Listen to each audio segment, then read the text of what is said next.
Hey, Facebook friends and YouTube. I just read through my favorite Psalms verses, and I'm going to read my favorite verses out of Proverbs. So I pray that this will bless you all.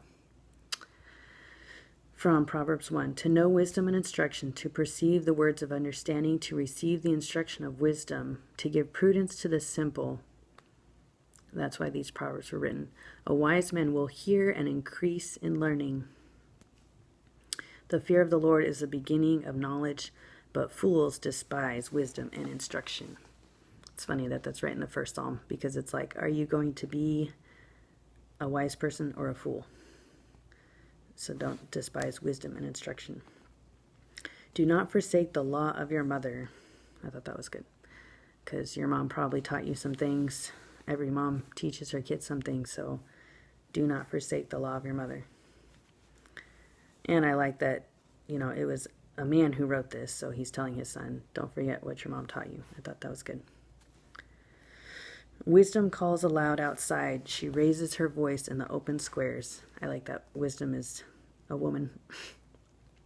She says, how long, you simple ones, will you love your simplicity? For scorners delight in their scorning, and fools hate knowledge. Turn at my rebuke. Surely I will pour out my spirit on you. I will make my words known to you. But because I have called and you refused, I have stretched out my hand, and no one regarded. Because you disdained all my counsel and would have none of my rebuke, I also will laugh at your calamity. I will mock when your terror comes. The complacency of fools will destroy them, but whoever listens to me, wisdom, will dwell safely and will be secure without fear of evil. From Proverbs 2, I like, if you cry out for discernment and lift up your voice for understanding, if you seek her as silver and search for her as for hidden treasures, then you will understand the fear of the Lord. For the Lord gives wisdom, from his mouth come knowledge and understanding. He stores up sound wisdom for the upright. He is a shield to those who walk uprightly. He guards the path of justice and preserves the way of his saints. When wisdom enters your heart and knowledge is pleasant to your soul, discretion will preserve you. Yeah. Preserve you, like keep you alive. Yeah. It's not true that only the good die young. It's only the fools die young. The wise get to have a long life and see their grandchildren, which is great. The upright will dwell in the land, and the blameless will remain in it. My son, do not forget my law, but let your heart keep my commands. For length of days on long life and peace they will add to you. This is very good. Do not be wise in your own eyes. Fear the Lord and depart from evil. It will be health to your flesh and strength to all your bones. Depart from evil and fear the Lord. Honor the Lord with your possessions and with the first fruits of all your increase. So your barns will be filled with plenty and your vats will overflow with new wine. This is a passage that's used a lot with prosperity teaching.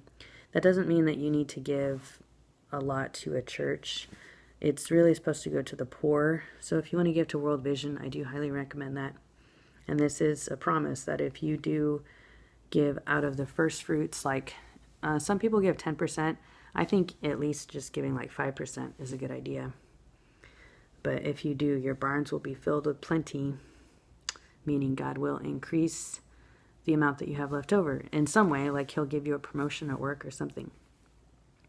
My son, do not despise the chastening of the Lord, like the correction, nor detest his correction. For whom the Lord loves, he corrects, just as a father the son in whom he delights.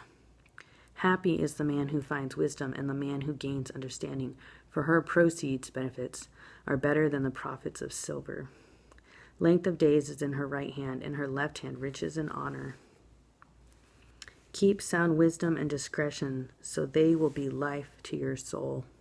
When you lie down, you will not be afraid. Yes, you will lie down, and your sleep will be sweet. Do not withhold good from those to whom it is due, when it is in your power to do so. That's good. Do not strive with a man without cause, like fight with someone for no reason. if he has done you no harm. Do not envy the oppressor and choose none of his ways.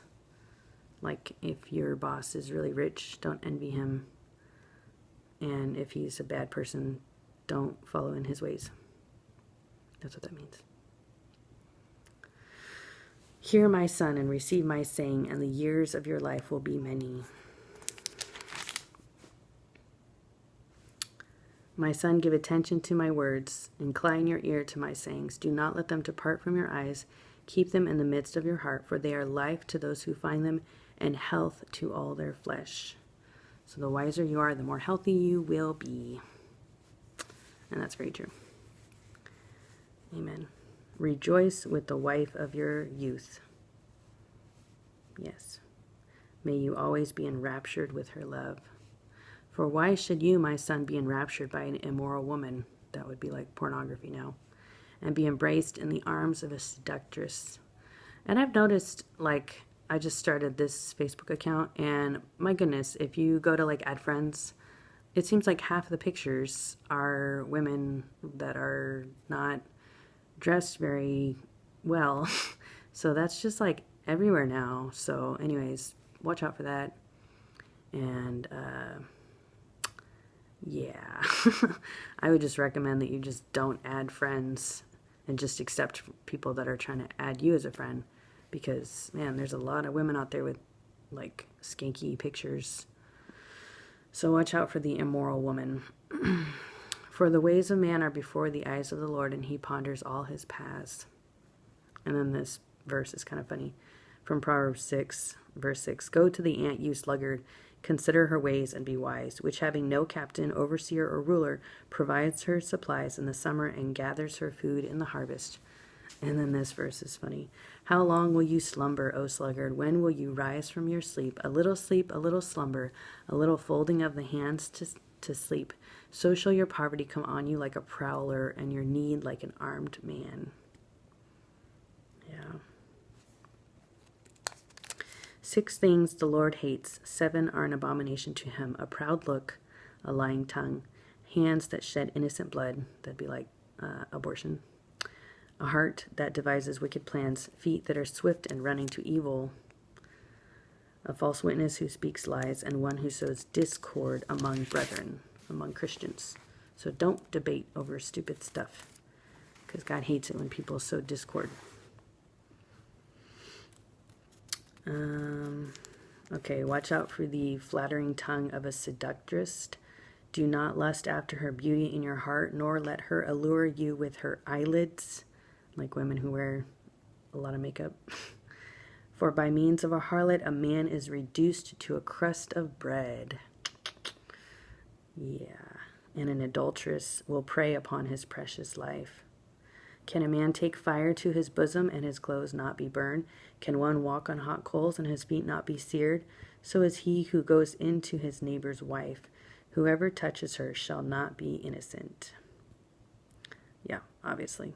So don't ever sleep with somebody else's spouse, obviously. Whoever commits adultery with a woman lacks understanding. He who does so destroys his own soul. And this also relates to pornography. It is really lacking in understanding, and you will destroy your own soul if you do that. So don't. This story is really interesting. I saw among the simple, I perceived among the youths, a young man devoid of understanding, like he has no understanding, passing along the streets near her corner like a prostitute. And he took the path to her house in the twilight. And there a woman met him with the attire of a harlot and a crafty heart. She was loud and rebellious. And may God bless you all. Have a great day. That's Proverbs 7 if you want to read it. God bless.